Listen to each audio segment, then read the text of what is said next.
and welcome back to my YouTube channel. If you are new here, hi, my name is Keera, and if you like urban legends and paranormal stuff, then make sure to hit the subscribe button and the bell to be notified whenever I post a new video. So for today's video, we are continuing our haunted places in Canada list. So for today's video, we're going to be talking about Calgary. Calgary is one of the most popular places in Alberta with the highest population, which means it wouldn't surprise anybody that there's a few haunted locations there. So for today's video, we are going to be talking about 5 of the most haunted places in Calgary. To start off the list, at number 1, we have the Devil's Playground. The Devil's Playground is located on the outskirts of Calgary. The name alone is terrifying, but over the years, it has grown into a well-known legend in Calgary. Depending on who you talk to, the myth and legend varies. But the most common story is that there was a school on the outskirts of Calgary that burnt down. The most frequent story that is talked about says at the turn of the 20th century, a schoolhouse on the edge of Calgary burned down, killing the children inside of it. Some people have said there was 4 to 8 children that could have possibly passed away during this fire, but no one truly knows. It isn't exactly known if all of the students passed away in the fire or if some of them managed to escape, but either way, it is awful. How and why the school was burned down isn't known, but many have rumored that there was a crazy nun who set the school ablaze, whereas others say it was a mere accident and series of very unfortunate events. It is said that the spirits of those children are still haunting the building and the area. People say sometimes you can even hear the souls of the children laughing and playing around the area. And people have also described it as if the children are playing on the foundation of what remains of the building. There has also been unexplained handprints on the walls, and a little girl with long dark hair wearing a white dress that is said to be seen occasionally walking around. There are also claims of a little girl who is seen playing with a red ball. Some have also claimed to have felt their clothes being touched or pulled, but when they turn around, no one is there. After the school burnt down, the foundation and remains stayed put, but eventually it did have to get demolished. There are rumors that the first attempt to demolish the school resulted in almost all of the workers getting violently sick, and the equipment breaking down with no cause whatsoever. Any place that has such a traumatic experience and has taken the life of multiple people, especially children, are bound to be a hotspot for paranormal activity. And personally, it is no surprise that there are still the spirits of children trapped there. So number 2 on our list is the Zoo Bridge. The bridge was originally built in 1908. The 12th Street Bridge was originally designed to carry horses and buggies. But not many years after the first motor vehicles were created in Calgary, the bridge was used for a completely different purpose. It went from transporting horses and buggies to now transporting vehicles. Over the years, the bridge has been functional, but had to have modifications to stay up to date with safety standards. Vehicles were allowed to travel on the bridge during 2016, but eventually it was seen and deemed unsafe and it closed. Although it did remain open, but only for walking use, until it was removed in 2017. The bridge was removed and dismantled due to it being unsafe, but it does not remove the awful incident that occurred there. On July 5th, 1946, Donnie Goss, who was 6 years old, and some neighborhood children were playing at a park on the southeast end of St. George's Island. Today, it is a site where the Calgary Zoo security building now stands. While the kids were playing at the park, they were approached by Donald Sherman Stolley. Donald Stolley proceeded to go up to children and ask them if they wanted to play. All the children, including Donnie Goss, said no, because like every child is taught to never talk to strangers. The children continued to play and Stolley left. The next day, Stolley returned to the park, and he came across one child who was playing alone in the park, Donnie. Stolley took the opportunity to approach Donnie, once again asking him, "Would you like to play?"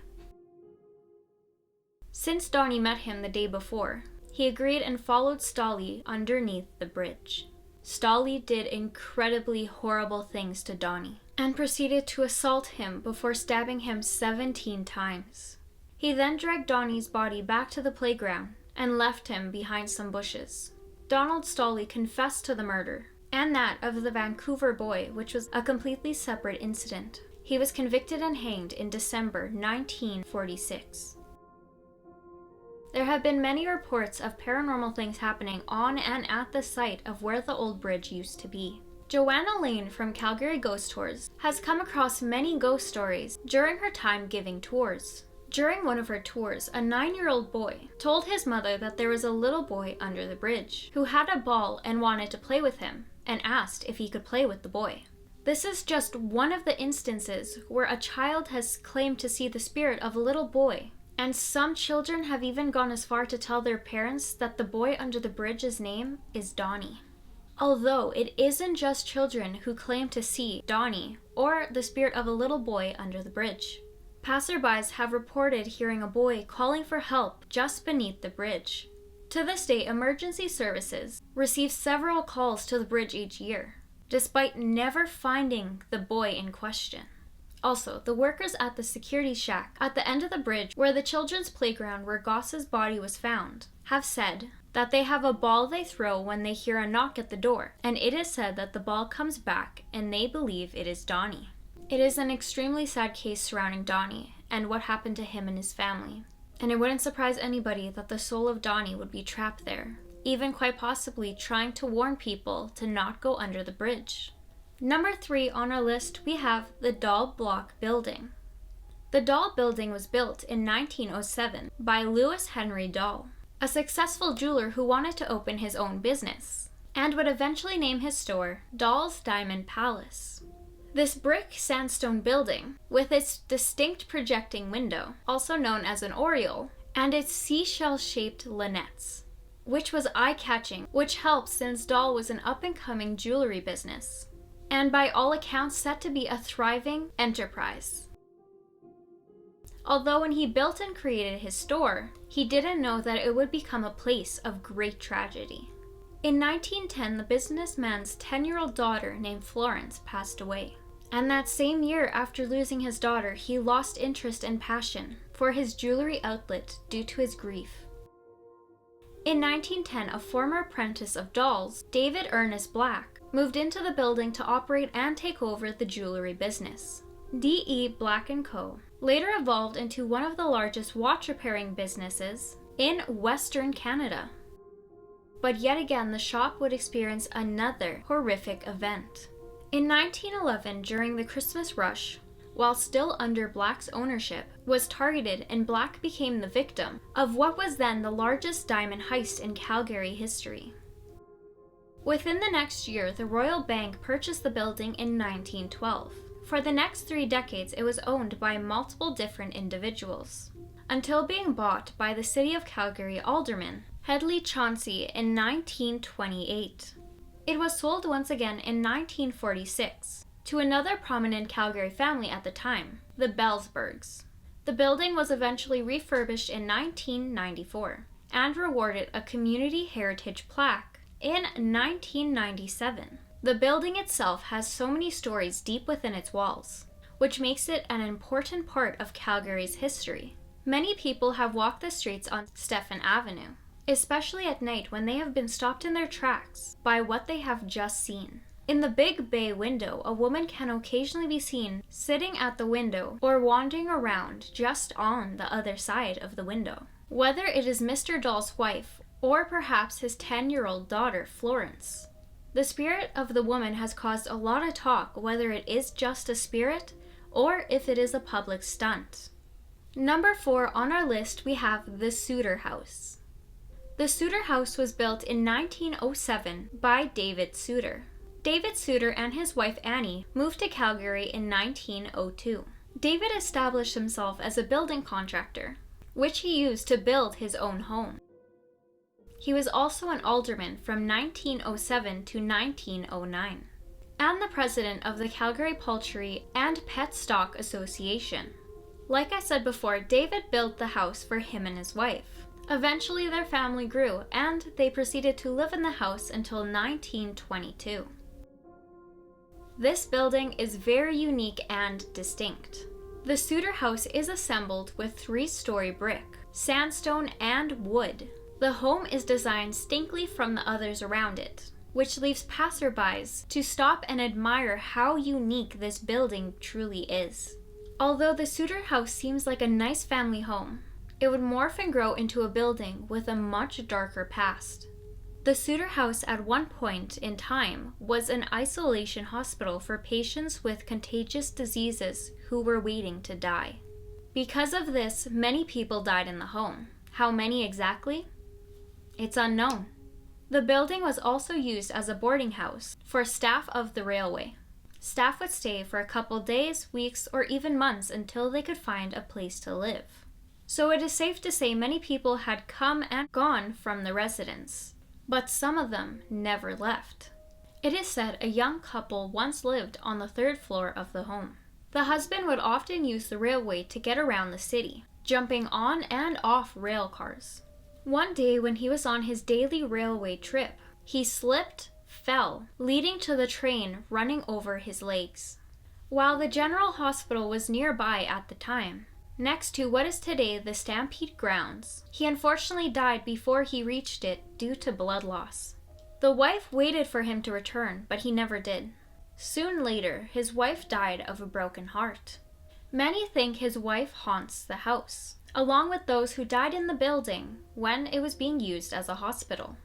The wife's spirit has been seen multiple times throughout the years. She can sometimes be seen standing on the balcony or through the window looking out to where the train tracks used to be, near the river valley, which is now the location of a biking path. Although it isn't just the people who have been inside the Suitor House that have experienced paranormal activity. The building next to the Suitor House, which is a bed and breakfast, has seen and experienced unexplainable things. Guests who have stayed at the bed and breakfast have told the workers and the manager that the woman next door is very rude and unfriendly. Some have described a young woman wearing a long white dress with dark flowy curly hair who has reportedly been seen on the balcony. No such woman lives there. The paranormal occurrences that happen in the Suitor House have left many people who work there terrified and confused. Workers have reported objects within the home, especially upstairs, being moved. Lights flickering, weird noises like banging sounds, and some have said that they have heard crying. And from how they describe it, it sounds like it's coming from inside the walls. Visitors have also come to see these paranormal hotspots, and have taken pictures of the house that appear to show a young woman looking out of the window on the 3rd floor. They have also described the feeling of sorrow, and the sense of someone is always watching them. I don't know about you guys, but if I went to a bed and breakfast and there was a cranky woman on the balcony next door, and I went and I told the owner and manager, hey, she's not that friendly, and they said, no one lives there like that, I'd panic. And I'd be very excited to sleep in that bed and breakfast, hoping something paranormal would happen. Last on our list, number 5, we have the Knox United Church. If you are from Calgary, you have most definitely heard of the Knox United Church. It is located in the heart of downtown Calgary. The Knox United Church was built sometime in between 1912 and 1913, and was built by James Walker, who was a Northwest Mounted Police officer, and eventually was a significant businessman and civic leader. The church has a breathtaking exterior, with its neo-Gothic Pascapone style with its sandstone building. It would still go through multiple renovations and construction, but the stained glass windows followed several years after the building was completed. Considering this is a place of worship, you wouldn't expect any spirits to be trapped there, but it is the complete opposite. Multiple spirits and paranormal phenomenons are experienced within the walls of the building.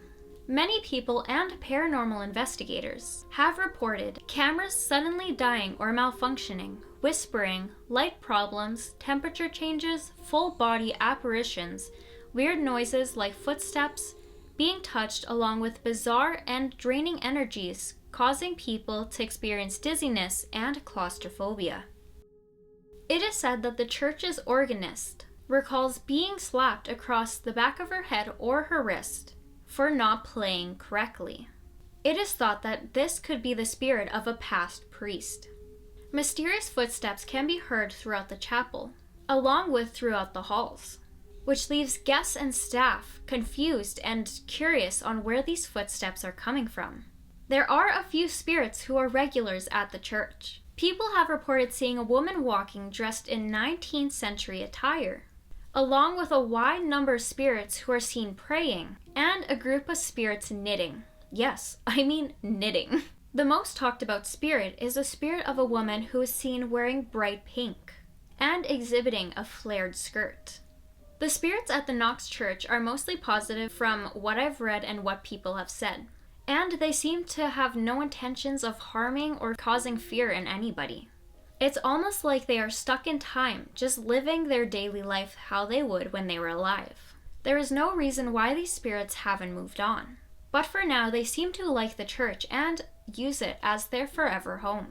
So that concludes our 5 most haunted places in Calgary. If you would like to see a part 2, make sure to hit the like button and leave a comment of what are some other haunted places in Calgary that you know of. Personally, I would love to go investigate any one of these buildings, and maybe that could be a future video. But anyways, I hope you guys enjoyed the video. If you did, make sure to give it a like and comment. But that concludes today's video. Have a good morning, evening, or night, depending on you're watching this. And remember, sometimes spirits are comfortable just going about their day and not frightening anybody. So if you see a spirit, don't be frightened. It might be a friendly face. Okay, bye guys!